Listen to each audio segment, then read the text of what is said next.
ایک نوجوان ہمارا طبیعی دوست گلاسگو میں رہتا تھا، وہ بیمار ہو کے ہاسپٹل گیا ہے، تو اس کی جو اٹینڈنٹ نرس تھی اس نے 3-4 دن کے بعد کہا کہ آپ مجھ سے شادی کریں گے؟ اس نے کہا میں مسلمان ہوں، تم کرسچن ہو؟ کہا میں مسلمان ہو جاؤں گی، اگر آپ شادی کر دو تو میں مسلمان ہوں۔ اس نے کہا تم کس وجہ سے مجھے یہ پیشکش کر دو؟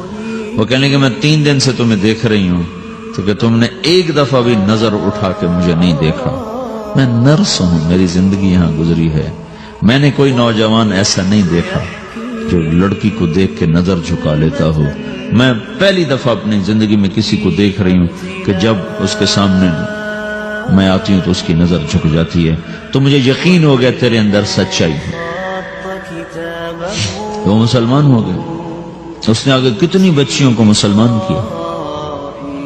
پھر اشفاق احمد صاحب مرحوم تھے، یہ ڈرامہ رائٹر، ان سے اچھی سلام دعا تھی میری، تو ایک دن مجھ سے کہنے لگے کہ میں تبلیغ کے کام سے متاثر ہوا ہوں انگلینڈ جا کر، پاکستان میں نہیں انگلینڈ جا کر، تو میں ایڈنبرا میں پارک میں بیٹھا تھا، میری بیوی میرے ساتھ بیٹھی تھی، تو ایک جماعت آئی، انہوں نے آ کر اذان دی مغرب کی اور نماز پڑھی۔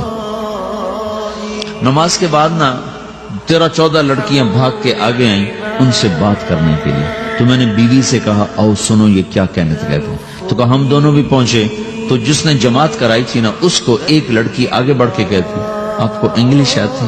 کہا جی آتی ہے۔ کہا آپ نے کیا کیا ہے؟ کہا جی ہم نے اپنی عبادت کی ہے۔ تو لڑکی کہنے لگی آج تو اتوار نہیں ہے، تو اس نوجوان نے کہا کہ جی ہم دن میں 5 دفعہ کرتے ہیں، صرف اتوار کو نہیں، روزانہ 5 دفعہ۔ وہ لڑکی کہنے لگی یہ تو بہت زیادہ ہے، آپ اس کو کیسے نبھاتے ہیں؟ تو اس نے اس کو جواب دیا، 2-3 سوال اس نے اور کیے، جواب دیا، تو کہنے لگی اچھا بہت مہربانی، اس نے سے ہاتھ بڑھایا آگے ملانے کے لیے تو وہ نوجوان کہنے لگا میں آپ سے معافی چاہتا ہوں، میں آپ کو ہاتھ نہیں ملا سکتا۔ تو اس لڑکی نے کہا کیوں؟ کہ یہ ہاتھ میری بیوی کی امانت ہے اور کسی کو نہیں لگ سکتا۔ تو لڑکی کھڑی تھی، وہ زمین پہ گر گئی، صرف اس بہت وہ زمین پہ گر گئی، کھڑے کھڑے وہ زمین پہ گر گئی اور وہ بچوں کی طرح رونے لگی پھوٹ پھوٹ کے، اور کہنے لگی وہ لڑکی کتنی خوش قسمت ہے جس کے تم خامد، کاش یورپ کے مرد بھی ایسے ہی ہوتے۔